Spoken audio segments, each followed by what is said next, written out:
to be moving on to the New York Jets, we're going to be bringing in our resident Jets fan correspondent, excuse me, who's boots on the ground in Camp Hill, Pennsylvania, and it's been a tough couple years. It's been a tough 10, 20 years for the Jets fans, and I think that he encapsulates that a lot. So I'm just going to bring him in real quick, introduce him, we can give a little bit of an overview, and then obviously he can state his piece. I'm sure he has a lot to get off his chest. So, Nick, this is Nick. He's our Jets correspondent. Welcome on today. Hey, what's up, guys? You hear me? Yeah, we can hear you. Don't move too much because your chair's squeaking. The New York Jets 5-12 this season. This was a Pro Jets podcast for people that can remember. In the beginning of the season, I picked them to win the Super Bowl. Noah picked them to win the Super Bowl. We said Garrett Wilson's going to win Offensive Player of the Year. Like we were Rodgers comeback Player of the Year, all of it. We were all in. It was like this is it. Like this is the team that's gonna. This is the 2020 Tampa Bay Buccaneers. Aaron Rodgers is going to come in and bring New York a Super Bowl. That's really what we thought. And as everyone knows, it didn't happen. 2024 recap. After starting 2-3, they decided to fire Robert Saleh, defensive guy. Those first games, 32-30, they gave up 32 to the Niners, 17 to the Titans, 3 to the Patriots, 10 to the Broncos. And then the offense put up 19, 24, 24, and then they put up 9 points against the Broncos. And when we were watching those games, you look back on that offense was all-time bad. Nathaniel Hackett couldn't tell his ass in a hole in the ground. They bring in Jeff Urich as the interim head coach and gives one of the worst performances of all time, going 3-9. Some guys that I compared him to, Romeo Cornell for the Texans went 4-8. Wade Phillips had 3 separate tenures. Saints 1-3, Falcons 2-1, Texans 0-3.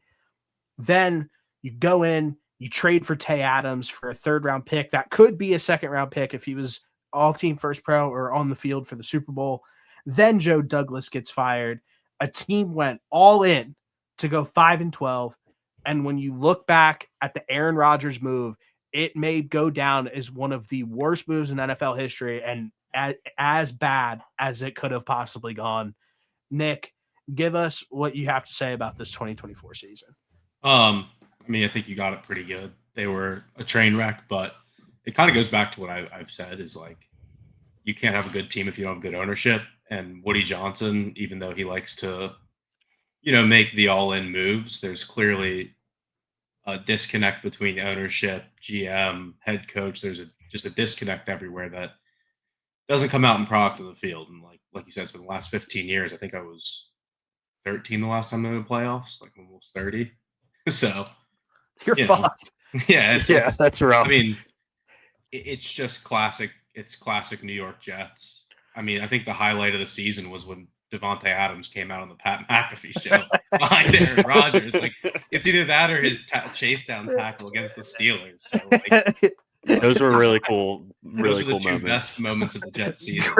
Great moments for Tay Adams as Jet. Yeah. I think Noah can probably echo this like a little bit. Like, I didn't hate like the genetic makeup of the Jets. Like I didn't hate the defense. I didn't hate Aaron Rodgers. I didn't hate Garrett Wilson or honestly the receiving core as a whole or Breece Hall. Like, do you how bad, Noah and then Nick chime in on this. How bad is Nathaniel Hackett and how does he keep getting jobs? The Jets have good players on both sides of the football. They actually tried to improve their offensive line. They tried to bring in weapons and surround Aaron Rodgers with like a pretty good supporting cast. Like, I liked both the running backs that they have. Braylon Allen and Breece Hall were both. I like both of them on paper a lot. I think Breece Hall is going to be really good if they can ever get this offense figured out. I love Garrett Wilson. I think he's a phenomenal wide receiver.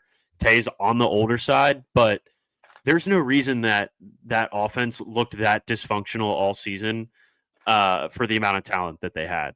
And Nathaniel Hackett seems to be like the entire reason. He just pretty much let Aaron Rodgers, from what it seemed, try and do whatever he wanted, and it just didn't work. So they need to get like a legitimate offensive coordinator in the building for whoever is their next quarterback.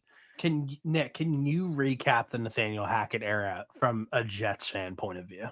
I mean, it really just seems like it's more of like he was Rodgers' guy, and the Jets were so desperate to win that they were just giving in to everything Aaron Rodgers really wanted. So he wanted Hackett. He wanted to be in. It almost felt like he wanted to have full control of the offense and wanted to run it Aaron Rodgers' way of 12 years ago. But the NFL is different now. You can't run the basic offense. There was not much motion. There wasn't much creativity. It was kind of just line up, run, slant, 3 and out.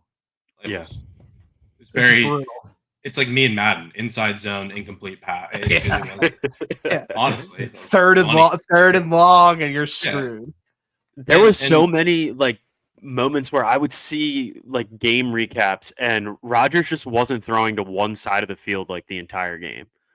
Did you notice that? Pick Garrett Wilson for like I remember specifically it was I forget who they played, but it was the Devontae Adams second half game where he came out and just diced him up, went to Garrett Wilson twice, caught the touchdown, and then Garrett Wilson didn't catch another ball the rest of the game or get another target. It was just like I don't know if it was the limited mobility or what, but he just kind of would almost be like too quick with his release and just trying to get the ball out too quick to where he'd force it into I don't know, tight coverage a lot. It was just, I don't know, it felt very clunky most times. You know, like you had the Patriots game where everyone's like, oh, like Rodgers can move around. The offense looks good, but it turns out the Patriots just suck too. Yeah, they were one of the worst teams in the NFL. Looking back on it, did it make any sense to fire Robert Saleh?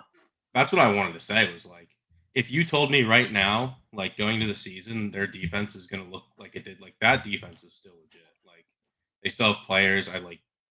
I think the defense probably, especially players like Saleh, when Ulbrich took over, that's probably when the quit came in because that guy was, like you said, an absolute joke. Yeah, he was showing tackling videos. And what do you think about Aaron Glenn stepping in as the new head coach? I mean, it's completely like and utterly a disappointment to me that they don't even bring Mike McCarthy in for an interview. Like another team that they're going to hire a defensive coach for. Great. He coached the second worst defense in the league over the last 2 years. So I've heard he's more of a CEO guy, so I'm not reading too much into it, but it's like Mike McCarthy just coached nothing but good offenses over the years. To not bring him in for an interview when you're about to draft a rookie quarterback, like is insane. To give you some like ups, obviously we all have a mutual friend in the NFL who the verdict out on Aaron Glenn is, well, he was a player. Obviously, he got drafted by New York. He was on the front office side of things for a long time, and then was on the coaching side of things for a long time, offense and defense. And like you said, he's more of the CEO type, and people are going to coin him as a defensive guy. But I think Jets fans and you should be excited about this hire. It's not excitement. It's cautious optimism. You learn to live kind of with your tail between your legs as a Jets fan. You kind of just expect the worst to happen. I do like the Steve Wilkes hire on defense. He's coached talented defenses in the past. Yeah. With the Niners. Also, I mean, who's the guy they brought in the passing game corner? Tanner and Eggstrand. I have no fucking clue who that is. He's the pass game coordinator from the Lions. Okay. So Aaron Glenn brought him over, obviously a part of a very prolific offense. So I do like that hire as well. Maybe get some semblance of a passing game. So he's taking over as the offensive coordinator. Yeah. Tanner Engstrand. Yeah. So real quick, obviously the news came out. I think it was today. I don't know. There was a million things that happened today, so it was kind of hard to keep up with anything. That Tay Adams has been released by the New York Jets. Looking back on the trade, how do you feel about giving up that third round pick to get Tay Adams in the building to just ultimately release him anyway? Well, not just this year's third, but next year's third too. Okay. So, but you know, I mean, I think they had to. I mean, it's not great, but I think you have to do it. Not thrilled. I think the Jets were in the panic mode button every week. It was fire Saul. It was trade for Devontae. It was Hassan Reddick's back. So I think they were just in desperation mode, which I don't blame them because was that a move at the time that you were like 4? Like, did you think, okay, we've got Devontae Adams in the building now. This is going to be way different. So, yeah, of course. Ahead. I mean, every week it was I'm out on the Jets, and then by Friday I'm back in on them making a run to make the playoffs. So, yeah. Bro, they were so close from being amazing, bro. Dude, they were just a couple missed field goals in the beginning of the season from winning some games. All jokes aside, who was the kicker's name? Greg Joseph? Greg Zuerlein. Greg Zuerlein. He should be Greg the leg. investigated by the NFL for shaving points and fixing games, because I have never seen a kicker decide more games in the first half of the season and the team not do anything about it. Like, they weren't trying to, like, it wasn't like, dude, we're cut after the third game of missing the game-winning field goal. You'd think to be like, dude, you're done, and they just kept bringing them back. Yeah, bad. He was bad. Yeah, that was. Yeah. It's hard to talk to. I mean, this guy's dejected. I mean, like how can you not be though? It's just been like, yeah. I really thought we were about to talk about 2025. I was getting excited. you had everybody. Maybe not everybody, 90% of the people in the offseason saying, like, this Jets team's going to be good. This is a legitimate team. They're going to be a playoff team. Like, that's probably, like, the most excitement that you've had as a Jets fan in how long? Like, were you excited about Zach Wilson? I wouldn't say excited. I was Yes, optimistic. Okay. No. I was delusional after Rodgers tore his Achilles that we could pull it together with Zach. Okay. When they drafted him, I was probably not in on him. That's fair. Right, that's fair. This offseason's pivotal. DJ Reed's a free agent, Kinlaw's a free agent, Hassan Reddick's a free agent, Chuck Clark, Solomon Thomas, Leki Fotu, Tyron Johnson, left tackle, he's leaving. You have rumblings already in the building. Quentin Johnston saying, I'm not in for another rebuild. You already have the Garrett Wilson trade rumors absolutely rumbling. What do you do in free agency and with the 7th overall pick in the draft to, one, address your team's needs from a logical standpoint and what's best for business, and keep all of these guys and all of your young guys who are hungry and have been there for a long time, who have been a part of a lot of losing football teams, keeping them wanting to be in that building? What do you think is the best move to make with the 7th overall pick and free agency from a Jets fan? And then Noah echo on what he has to say. They also have $51 million in cap space, just to throw that out there. Yeah. I think priority number one is figure out what you're going to do about quarterback, because there's been 15 names associated with them, whether it's rookie, free agent, trade, whatever. I think the smart move would be hope Jackson Dart falls and take him at 7. But if you want to go with the all-in approach and trade up to number 1, obviously as a fan, you like to see your team being aggressive. Like, I don't see it with like Cam Ward being the number 1 overall pick, but if they do it, I'm not going to be like, I'll buy in for sure. No doubt. You have to, though. You have to buy in. Your team gets the number 1 overall pick and you have a brand new quarterback that's a rookie. Like, there's no option besides buying in. But best case scenario would be Jackson Dart falling at 7. Like, you would be okay with him taking him at 7. I just don't see this quarterback class isn't like amazing. Like, Jackson Dart quite literally balled out in the SEC. Like, he throws 1,000 times a game, had a high completion percentage, had the highest air yards per attempt and per completion. Like, if you want to keep Garrett Wilson invested, like, take a gunslinger, take a guy who can move his feet. He can do that. That's fair. Yeah, I don't hate that thought. I mean, and he has been getting legitimate like buzz of going like top 10. Like, there was buzz that he wouldn't be a first round pick. Then it was buzz that he was going to be a first round pick. And if you look at the teams and how it's playing out, like, and who's picking from 7 to 1, like, there's 5 teams that legitimately need a quarterback. And it's not crazy to think that Jackson Dart could be one of those guys. He has all the tools.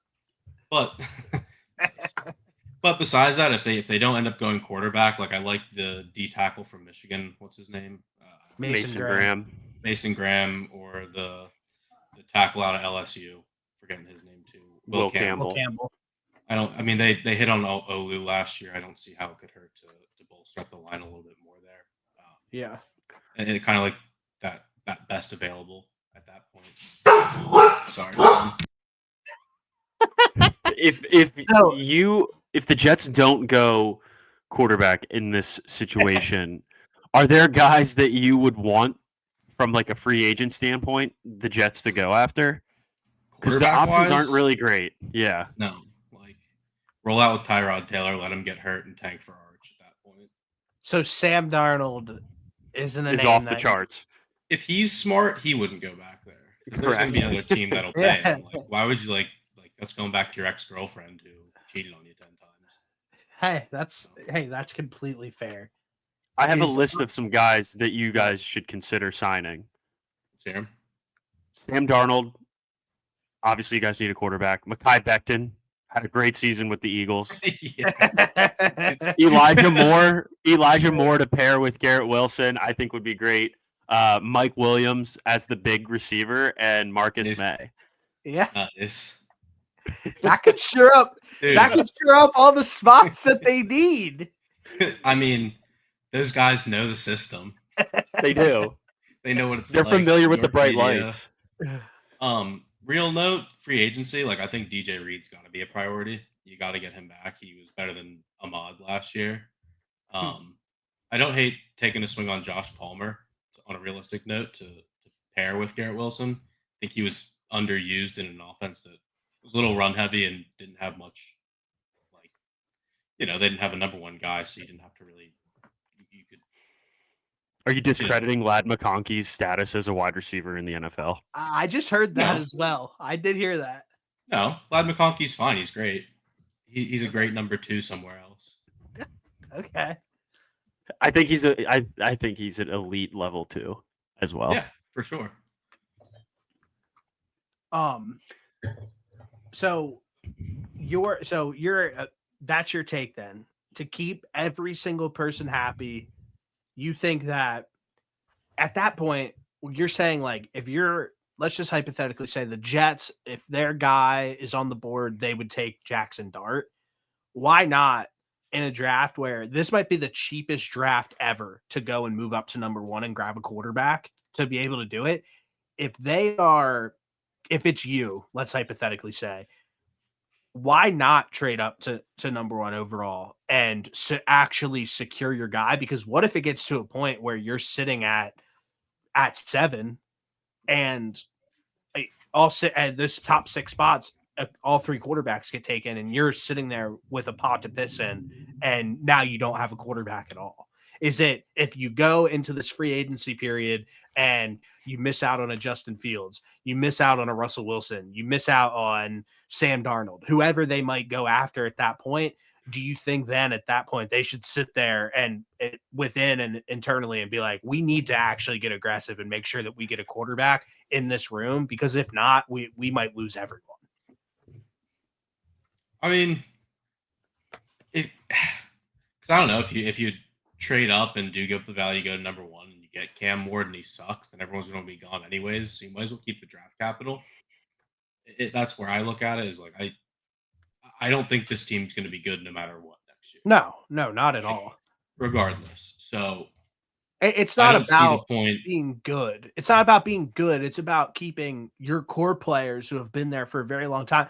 Like, even if there's a glimmer of hope within taking one of those quarterbacks or getting a free agent in the building, like, you need to keep those guys engaged, because then you're going to start losing guys like Quentin Williams. You're going to start losing guys like Garrett Wilson. And then when you start losing all of those guys, then it's going to make your job a million times harder. Yeah, you're not wrong. But,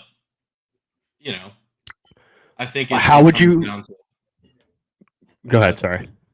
I just think it comes down to, like, this year is going to probably, like I said, going to suck regardless.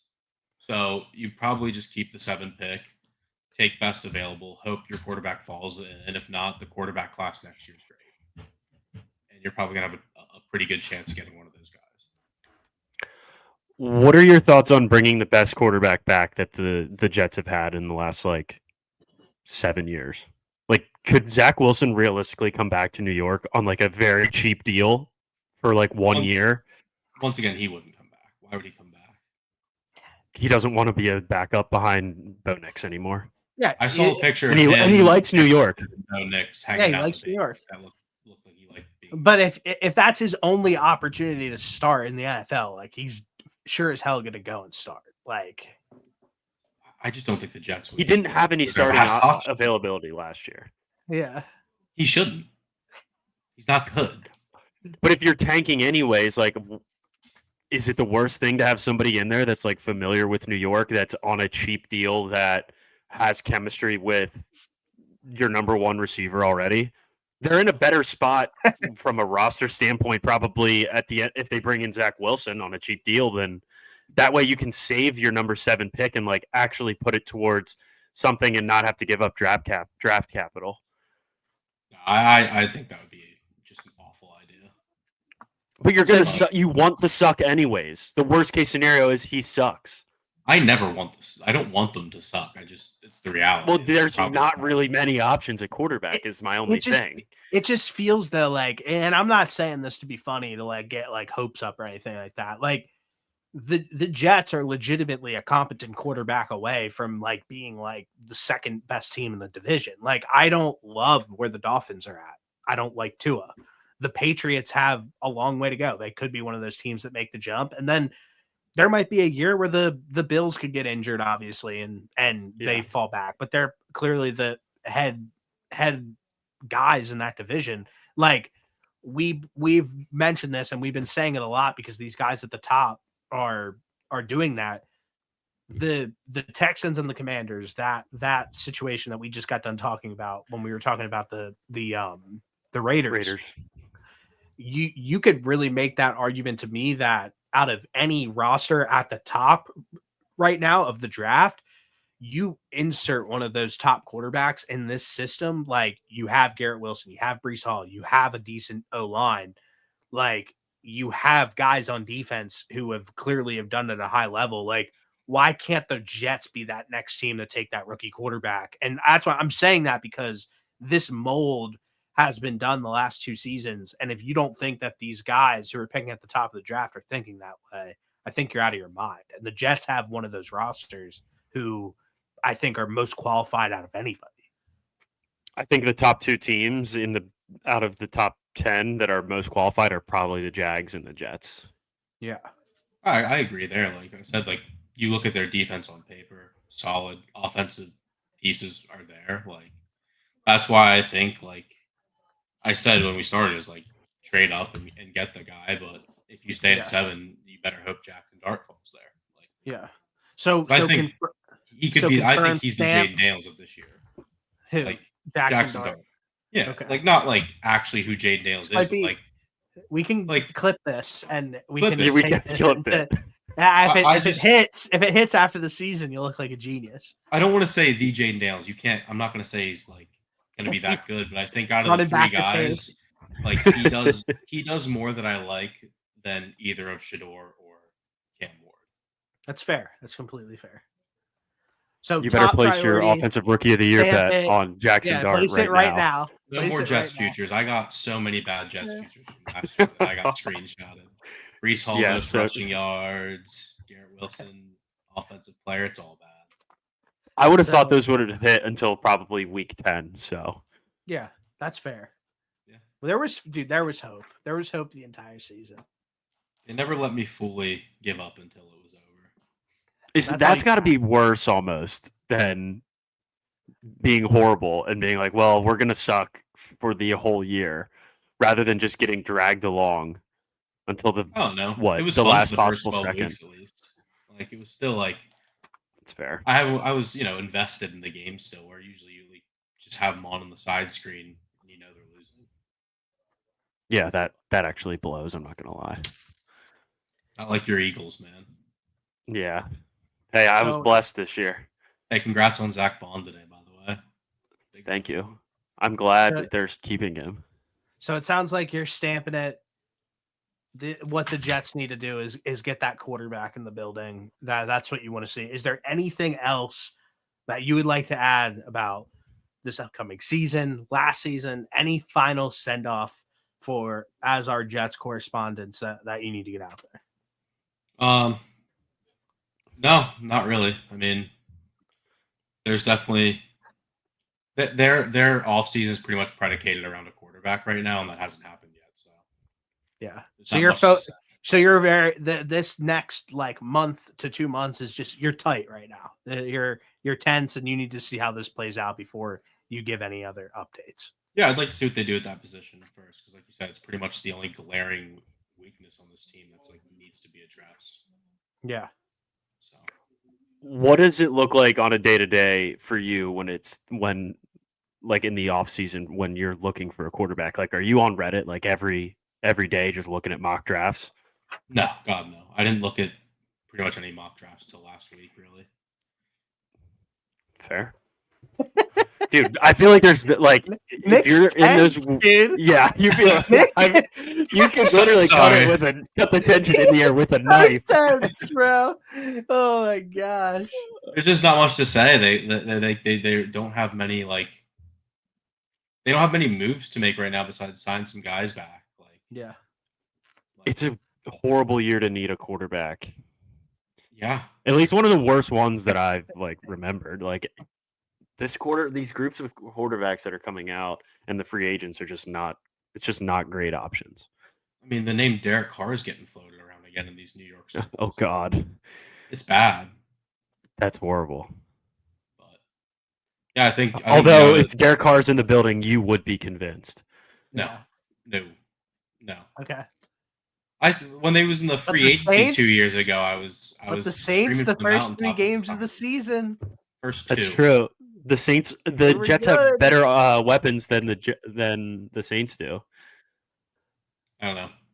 I don't And want to Derek see Carr him can flying kinda through the move. air on a 4th down to break his ribs again this year, break his wrist, whatever it was, in a meaningless Week 14 game, flying out of bounds. That guy fights. Hey, when you get paid that much money, I respect laying your rib cage out on the line like that. Yeah, for sure. Can't question his heart. No, never can, never will. Do you have anything else that you'd like to send us off on before we go right now? No, thanks for having me on. Wait, actually, Long-time one other listener, question. first-time caller. Go ahead. I have one other thing. Could you tell me what your thoughts were when the report came out that they ran the Jets like GM situation like and player situation as like a Madden franchise? Smart. Madden's Right. so realistic. Smart. It is. All right, that's all. Like, it's Hey, that's super all I realistic. needed to hear. No, there's actually a bunch of teams that it's ever since that Them and the report's come out, that Ravens. Yeah. people use Madden. Yeah, Mhm. that was like an overblown story, and then like every GM came out and was like, "Yeah, we like also we like take Madden into account as well." I brought it up jokingly because it's funny that the Jets were the only team that it like got pinned on, but it seems like a no-brainer to at least kind of look into that. I'll tell you what, Ulbrich could have benefited from some 2-minute drills in Madden. That's for 100%. like, so maybe more teams should be doing it. Without actually getting your players killed in practice. How else are you supposed to practice your 2-minute drills? That's a great point. Madden 25. Madden That's right. 25. He has the VR headset on, pretending he's there. Well, hey, we appreciate you having you on. Thank you for taking the time this evening. And hopefully better days are ahead for you and other Jets fans. They're not, but one day. Jeez. All right, peace, brother. Later. Thank you. Okay, let's get right into it. We have one last thing that we're gonna get into before we send everything off today. God, Nick was tense. That guy. Listen, how can you not be as a Jets fan? That's fair. That's fair. It was like bringing up that clearly really hurt him to bring up the past. And I just want to. We should have probably given him a little bit more of a Like I should have given him more of a heads up because he was floored by that and he was very tense thinking about the past. And I just want to apologize. Well, what else is there to talk to a Jets fan about? He said he wanted to talk about 2025. Like that's what he said. Well, we can get there once the free agency and draft is over, but like as of right now, we're basically just in a waiting period until both of those things happen. That poor bastard.